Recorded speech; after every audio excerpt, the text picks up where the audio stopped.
Here we are in the 16th century of Italy, and as you can see on our map, we are in the Republic of Florence. It's important to note to always be aware of the contemporary social structure. So I'm going to keep emphasizing that in all the art periods that we study. There are always social structures surrounding images, questions of function and patronage and politics and geopolitics. For instance, the time that Michelangelo lived in was ruled by the Catholic Church. The church at the time didn't believe in autopsies or studying corpses for science, so there wasn't a lot known about human anatomy. It's been conjectured or surmised that Michelangelo, along with other artists, used to sneak into morgues to look at bodies in order to get a better understanding of how the muscular system looked under the skin.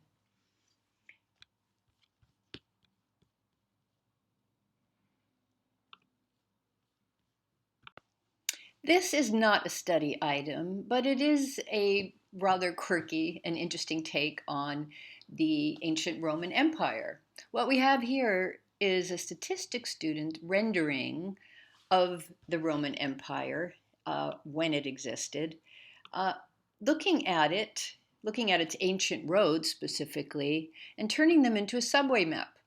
So if you were in New York or Paris or London or any of the world's great capitals that have extensive subway systems, you would be looking at a map like this to figure out how to get to where you wanted to go. Here, however, again, we have emblematic roads from ancient Rome in a whimsical way,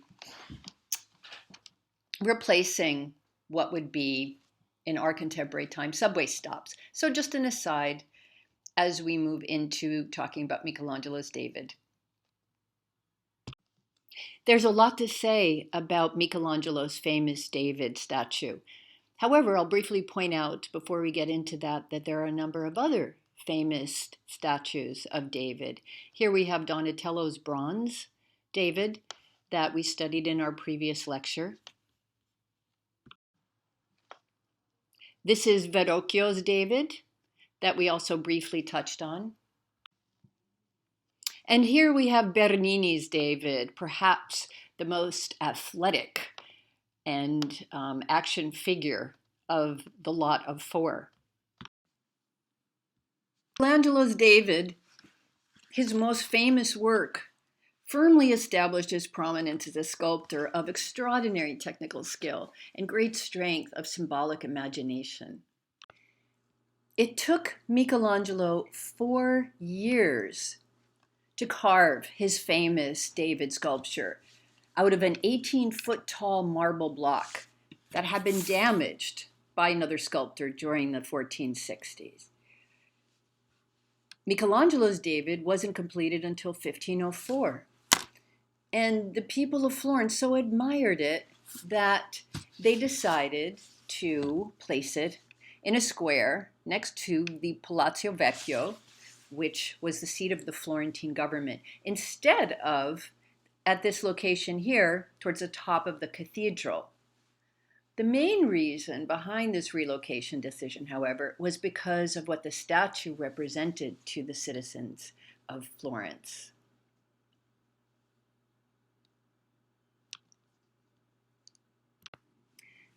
Michelangelo's David, his most famous work, without a doubt established his prominence as a sculptor of extraordinary technical skill and strength of symbolic imagination. Today, the David that we see outside in the square, in the Piazza della Signoria, is an imitation, it's a replica. Michelangelo's David stands in the Accademia Gallery, which is a museum nearby. If you're not familiar with the David and Goliath story, it's a biblical one, and it tells a tale of the power of right over might. The sculpture represents the biblical David, who, by slinging a rock at the giant Goliath, so this is the story, the iconic story of David and Goliath, kills him, and in doing so saves his people. Though, as we saw, David has been sculpted by many other artists and sculptors. Again, we looked at Donatello, Verrocchio, and Bernini. He's usually represented after the battle, after this one-on-one fight, with David being depicted as the triumphant hero.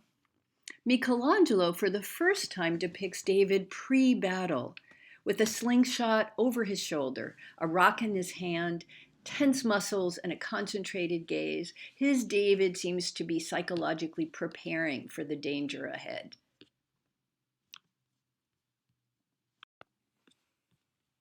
Again, there are a number of things that are notable about Michelangelo's David. Some say 17 feet, generally considered 18 feet tall. Michelangelo was only 26 years old when he completed the statue after 4 years of work. He was already the most famous and the best paid artist in his day. When we look at the details of this statue, we see how it encompasses, represents the flourishing of classical ideas, recalling Hercules, for example, and that Michelangelo, by making something so large and Greek and Roman inspired, but surpassing those models, showed how Florence surpassed ancient Greek and Rome. Florence as this brilliant new republic, a new Athens, a new Rome, growing out of the Florentine founding by ancient Romans. It's also, again, important to remember that this biblical figure of David was very special to Florence's citizens because it symbolized the liberty and the freedom of their republican ideals, which at various times in the 15th century had been threatened by the Medici, the de' Medici family, and others, who were ruling patrons of the day, commissioning many of the city's artworks and buildings. It's even possible that David was conceived as a political statue before Michelangelo began to work on it. Certainly, this idea of David, the giant killer, had long been a political figure idea in Florence. And so that images of this biblical hero already carried political implications.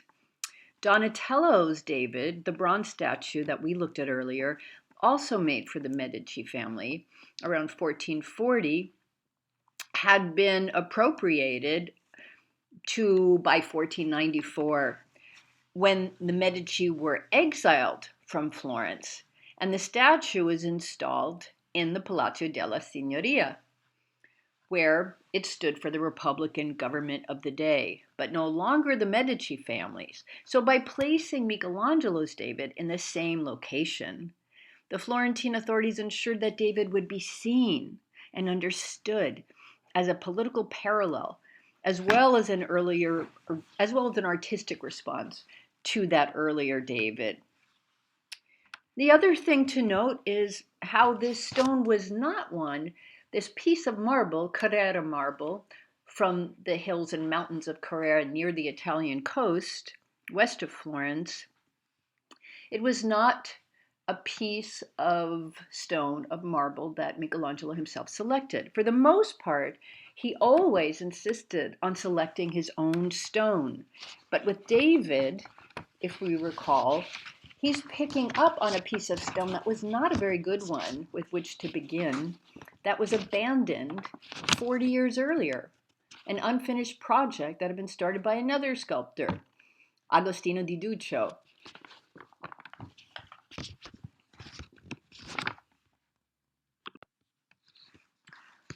Again, because of the nature of the hero David it represented, this statue symbolized the defense of civil liberties embodied in the Republic of Florence. At that time, an independent city-state that was threatened on all sides by powerful rival states and by the hegemony, the ruling superiority of the Medici family. If we look at the way this David is placed, his eyes, with a sort of warning glare, are turned toward Rome, another great city-state that threatened Florence. If we look at the positioning of this statue, the twist of David's body, It very effectively conveys to us the feeling that he's in motion, an impression that's heightened with contrapposto. Again, this pose of the tilted hip and the bent knee. And again, it's a Renaissance interpretation of a common ancient Greek theme of the standing heroic male nude.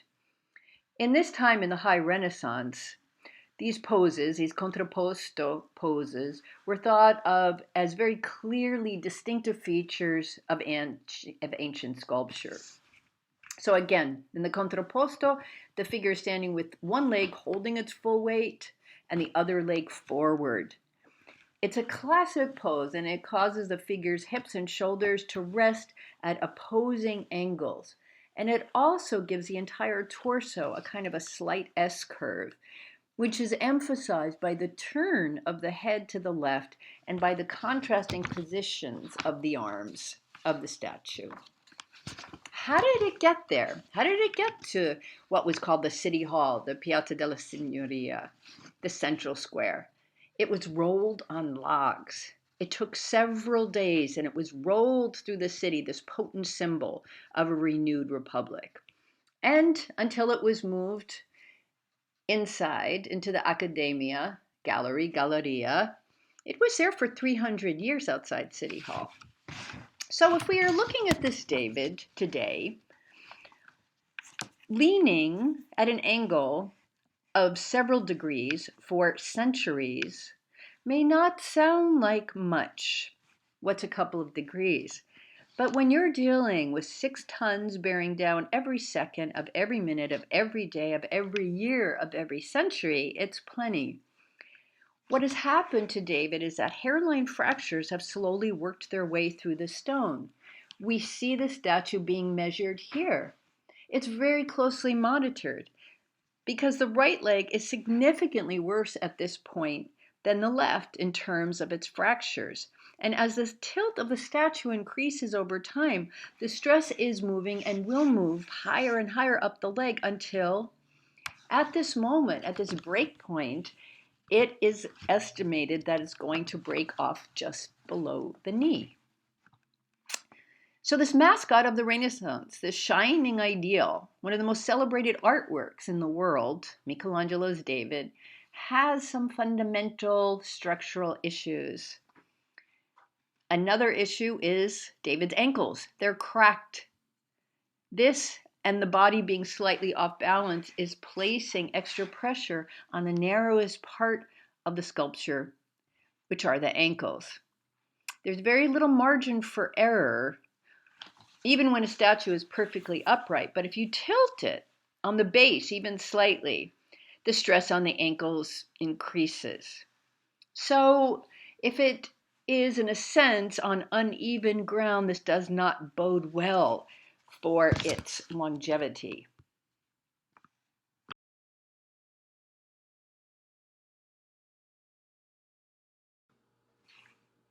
Today, of course, David remains a very popular touristic attraction.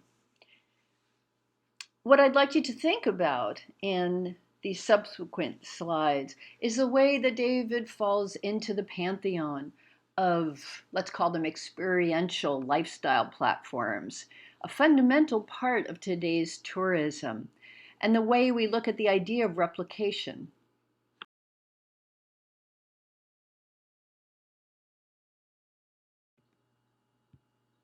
What I'm suggesting here by taking a closer look at these replicas, these imitations of David, is the way in which this famous statue has become part and parcel of the consumer commodification of objects, especially in our touristic age. It does not look that unlike, in some way, as the appropriation of Andy Warhol that we see in the slide below in his Marilyn Monroe portrayals.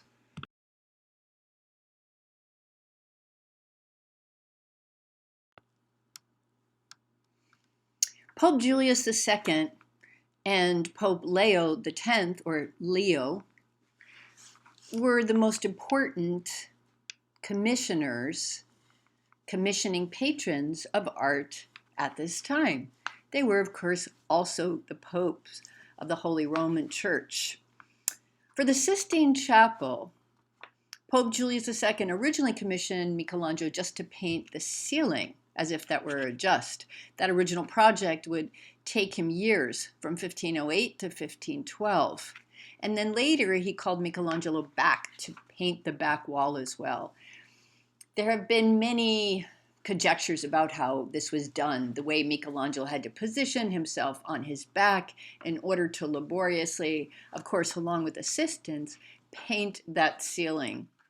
Pope Julius originally wanted coffers. Coffers are framed panels, recessed panels in a vault and here in a ceiling, panels inserted into the ceiling, kind of like a frame, as a piece of art would be framed, or comic strips are conveniently partitioned. So coffers partition pieces of art.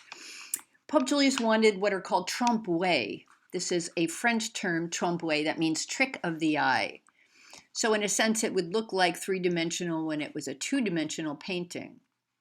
And he wanted those coffers to contain 12 apostles sitting on thrones between these framing windows. And then he kind of gave him carte blanche, or the license, to paint whatever he wanted. At this time, Rome is in the middle of a Renaissance. So we are now in Rome, not in Florence. And at the height of this period, in its most triumphant days, this Roman version of the Renaissance looked away, to some degree, from duty and holiness as the standard and law of life. So there was, if not a proliferate, if not an unbounded freedom, there was some freedom of opinion, and even some would say some laxity in morals. This allowed Michelangelo this freedom, this latitude, to challenge some of the limitations set upon him by the Pope, so that original ceiling request with the trompe-l'œil coffers was replaced. And later, the painting of the 12 apostles seated on thrones was something that would convey a chronological telling of the creation, followed by the temptation, the fall, and expulsion from paradise, and God's final destruction of man via the flood. In this narrative sequence, we see this discernible segregation of good from evil. In painting the ceiling, Michelangelo used very light colors. And when we look at the Last Judgment painting, it's clearly differentiated by much darker colors. Another strong point of comparison is the intertwining of good and evil in the Last Judgment. In the chronological telling of the Old Testament, the story goes that evil precedes good. In the Last Judgment, there's an amalgamation, however, a blending of this writhing swarm of rising and falling humanity that strays from the standard belief that the saved are quite clearly separated from the damned. When we look at this part of the Sistine Chapel, the Last Judgment, it's obvious that the conflicts within the church are presenting themselves in Michelangelo's representation of good and evil.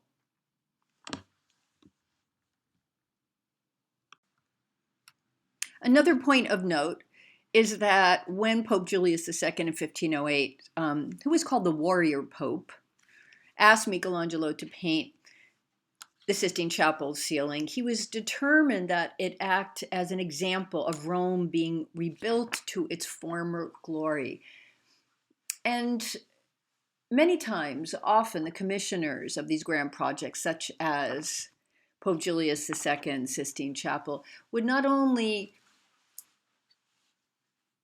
let's say, enhance the reputation of the city, but that would also add luster to his own name and would supersede anything that a previous pope, and in his case, Pope Alexander VI, had accomplished. The ceiling is quite extensive. It's 131 feet by 43 feet, 131 feet long by 43 feet wide, demonstrating the enormous scale of this completely non-traditional canvas. And again, it had to be done by lying down. or as it is sometimes shown in the ways that art historians have tried to reconstruct the way that Michelangelo painted. Michelangelo, who had never painted frescoes before and was pretty much learning what he was doing as he worked, chose to work in buon fresco, which is a very difficult method in terms of how the paint dries before it can be finalized, before it's being painted upon it can be finalized. It's a technique, buon fresco, that's normally reserved for true masters. So he had a lot of challenges in terms of the way this enormous ceiling was depicted. Again, Michelangelo's mastery of the trompe-l'œil, trick of the eye technique, was enormously effective. It was very difficult to paint, to have the technique, much less on your back, to paint with the kind of perspective of figures that appear correct and so lifelike when they're viewed from nearly 60 feet below.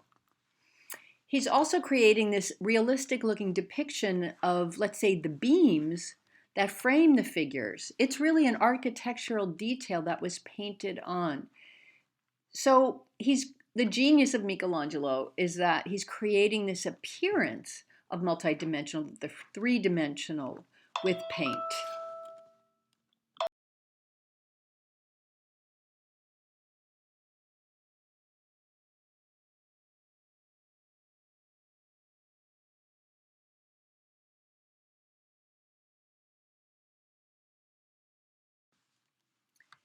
The Sistine Chapel panels painted by Michelangelo do more, they include more than just scenes from the book of Genesis, as if that wasn't enough. From the creation to the fall, to after Noah's deluge, the flood. Adjacent to each of these scenes, these biblical scenes, however, on either side, are these enormous prophets and sibyls, portraits, who foretold the coming of the Messiah. The sibyls were women that ancient Greeks believed were oracles, that they prophesied at holy sites and could foretell the future. Along the bottom of these run all kinds of smaller lunettes, images containing stories about Jesus and tragedy in ancient Israel, and smaller figures. Throughout, there are more than 300 painted figures on the ceiling. It's to be noted that there are also theories that maintain that Michelangelo did not paint flat out on his back. Some say crouched. Others say that he worked with his head craned towards the ceiling in a more or less standing position. Whichever it was, the overall importance of the Sistine Chapel is the narrative, the biblical narrative it tells, that of God placing humanity into this perfect paradise that man, well, let's just say that man screws up and ends up having a fall from grace, and that the salvation of man is then found through God sending his son Jesus to earth. We see here in this very well-known representation of God bringing Adam to life, this very close but not actual touching of the two fingers of God and Adam. Some say this is a representation of the fact that man can never be anything but a finite human and can never attain the level of divinity that God possesses.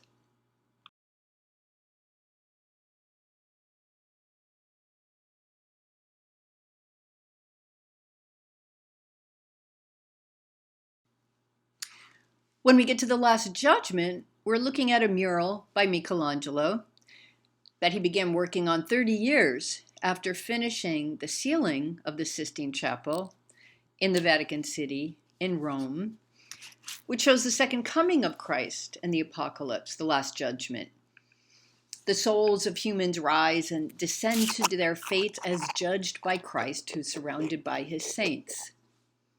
There was a great dispute regarding the painting of the Last Judgment between a cardinal, Cardinal Carafa, and Michelangelo, in which Michelangelo was accused of great immorality and obscenity in that he had painted naked figures with visible genitals.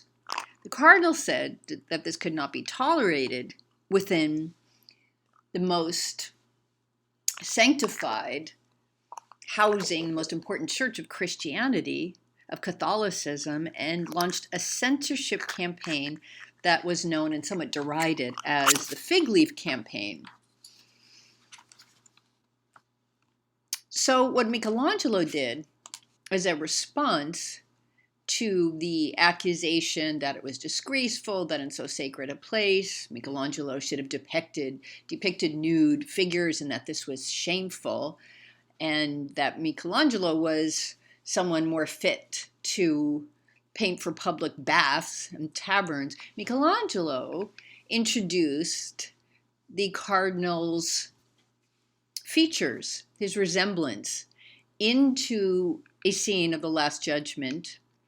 It's at the far bottom right corner of the painting, in which Minos, who was a judge of the underworld, is depicted.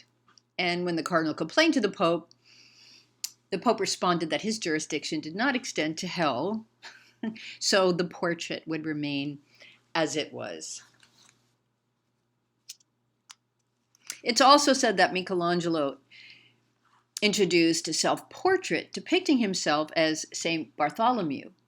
Saint Bartholomew had been flayed, skinned alive, and that this reflected his feelings of more or less contempt for being commissioned to paint the Last Judgment, which he most adamantly did not want to do, but felt compelled to do by the Pope.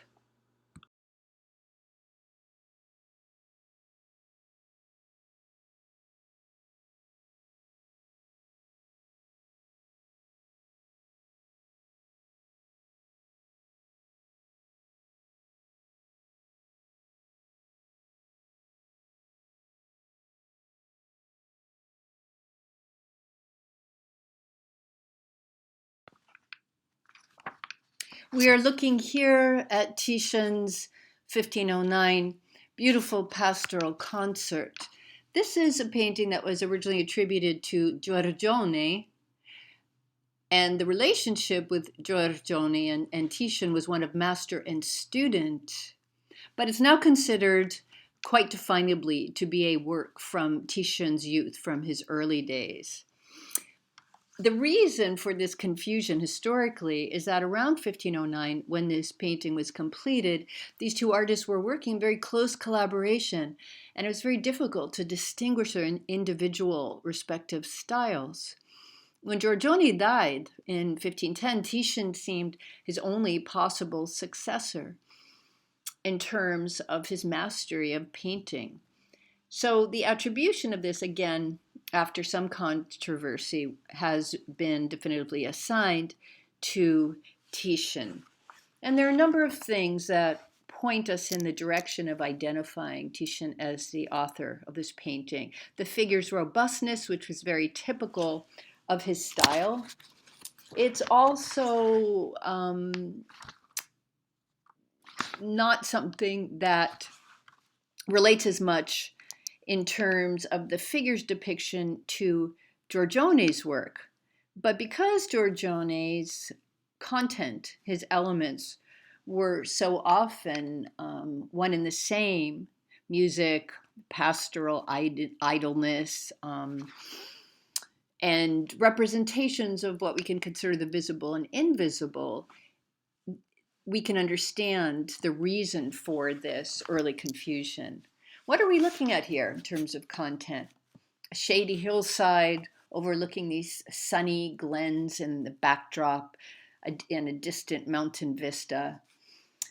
We see a fashionably dressed young man with these long, dark locks, hair.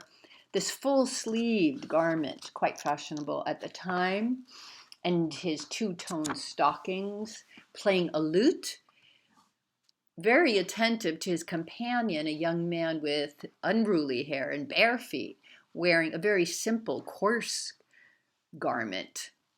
There's this real intimacy in terms of the moment between the two of them, even though their faces are in shadow. They're leaning towards each other in conversation. Their heads are almost touching. The lute player is gazing at his companions, and we can almost feel palpably the music that's resonating in the air between them. They're kind of the center of the composition and oblivious to what's occurring around them. What is occurring around them? They're not alone. Seated close by and forming part of the intimate group is this lute player. Her back turned towards the viewer. And to the far left, another woman, a nude woman who's pouring water from a marble basin. The two men are dressed in contemporary, although class different and specific garb. And the women are naked, right? The one who's pouring the water which is perhaps fed, we can imagine, by a stream, maybe visible in the background. We see this white paint describing a small waterfall created by the stream of water, and the reflections that we see in the glass pitcher that she's holding. Could this perhaps be an allegory of poetry and music? That these two women are, an allegory being something along the lines of a parable or a tale, be a kind of imaginary apparition of ideal beauty that's stemming from the idea of art, of music, stemming from the two men's fantasies. The woman with the glass vase could be conjectured as a muse of poetry, and the other one perhaps also poetry, but pastoral poetry. Another interpretation suggests that this painting evokes the four elements of the natural world: water, fire, earth, air, and the harmonic relationship between them. I've talked a lot about the idea of appropriation and how artists are, in addition to always being the bearers of change, the creators of change in their respective time periods and art movements, being creators who are at once reflecting changes that are occurring and picking up the thread of historical trajectories in terms of, if not painting style or technique, of themes. If we think about this idea of the allegory of poetry, the flute, the water, the small waterfall, or the stream of water into the glass pitcher, and the idea that they might exist only in the imaginations of these two seated, clothed men. We think about the way that Edward Manet conceived his own version, in a sense. At his time, of course, a more contemporary version, after he viewed Titian's pastoral concert when visiting the Louvre Museum.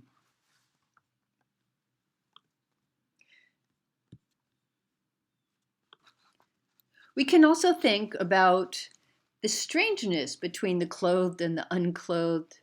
In the background, as we see here, under a grove of trees, a herdsman tending his sheep, as maybe Titian wanting to represent two different worlds that in a sense confronted each other here. Venetian aristocracy and the nymphs and shepherds, and even the companion of the gentleman dressed more as an aristocrat. And the idea of the allegory through music as the means of communication here. Music and poetry residing on the same theme of loftier art. There's the idea, too, of a search for balance, shown through integrating these figures into a setting where man and nature must learn how to coexist in harmony.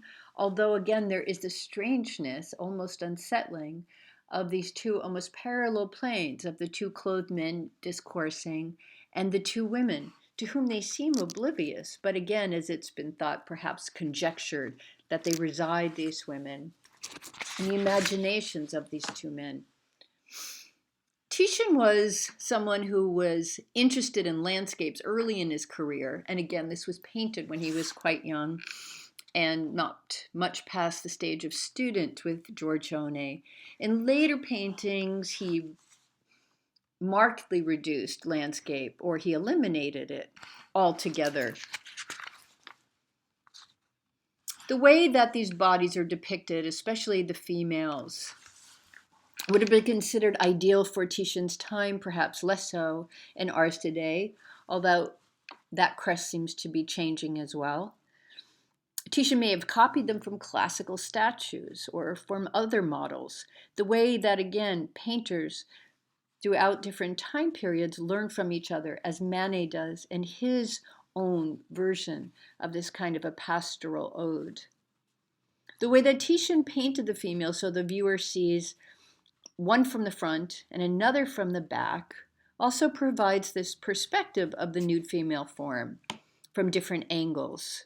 And this was a new contribution to painting by Titian. He was the first painter, in fact, to depict the nude figure, a nude woman from her backside in quite a descriptive and prominent way. And again, because there's no real written evidence to demonstrate what Titian was after here by way of allegory or not, we can only conjecture as to what we might consider the meaning of this painting.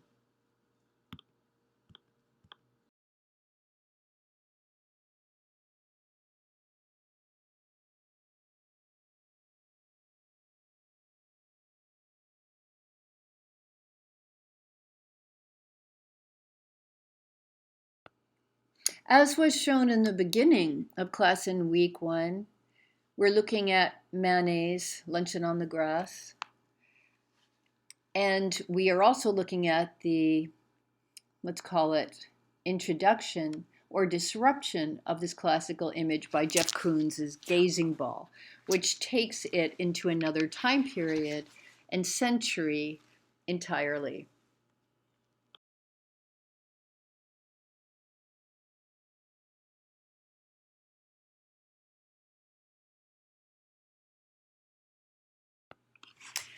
We're looking here, as we did again at the beginning of class, on the right at Titian's, the same painter behind Pastoral Concert, his Venus of Urbino, which serves quite clearly, quite evidently, as the model for Manet's, again Manet, who we'll study later, who painted Luncheon on the Grass, for another of his compositions, riffing, let's say, off of an earlier painting. To the left is Manet's Olympia, where we see our female nude model in a more, let's say, assertive stance and expression than we do with Titian's Venus of Urbino on the right. Manet's Olympia is another painting into which Jeff Koons, in a far more contemporary time, has inserted one of his gazing balls. And again, just an example of what a contemporary painter is doing with a very faithful replication of a famous classical painting and inserting his own idea of the viewer having a participatory role by being reflected in this gazing ball in the perception and appreciation of the painting. We now have a context: Titian's Venus of Urbino, followed by Manet's Olympia, followed by Koons's Gazing Ball into Olympia, and Morimura, which we looked at during week 1's class. We have a context for understanding this appropriation and reinterpretation of a famous classical image.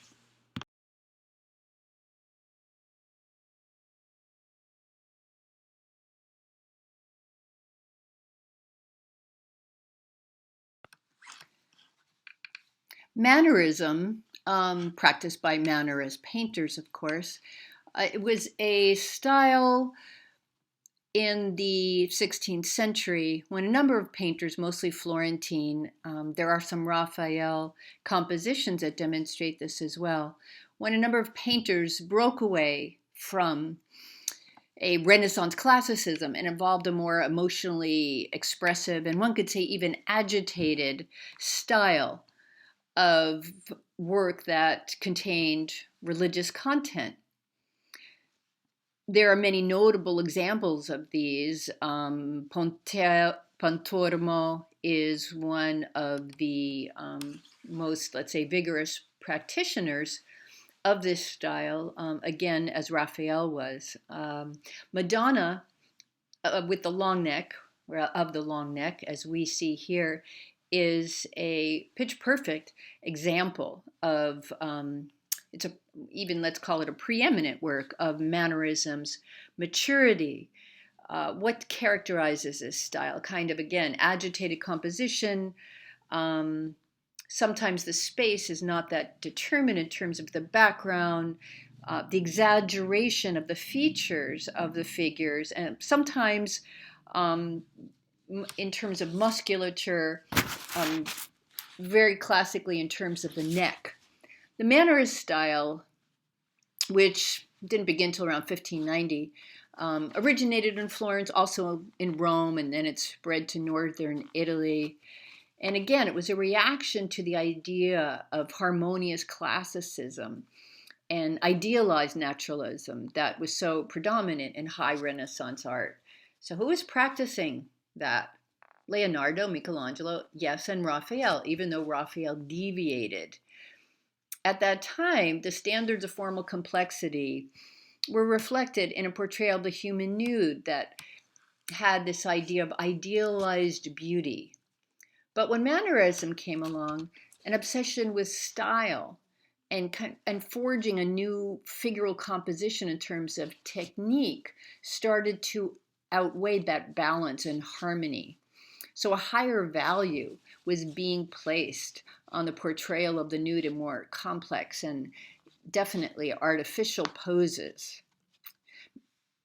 And in this, we can see how mannerisms as a style is characterized by its kind of artiness, its sheer artificiality, a very self-conscious cultivation of, one might call it elegance, but certainly a different kind of technical representation and a kind of indulgent one. The figures, particularly the female mannerist figures, have these graceful but strangely elongated limbs, small heads, long necks, very stylized facial features, and the poses often seem very contrived. The fingers are often rendered in an elongated way. If we look at this child's, who is this? This is the Madonna, so the Christ child's features, it's very much stretched out. So this was an idea of pushing exaggeration and contrast to great limits and kind of constricting and manipulating spatial relationships.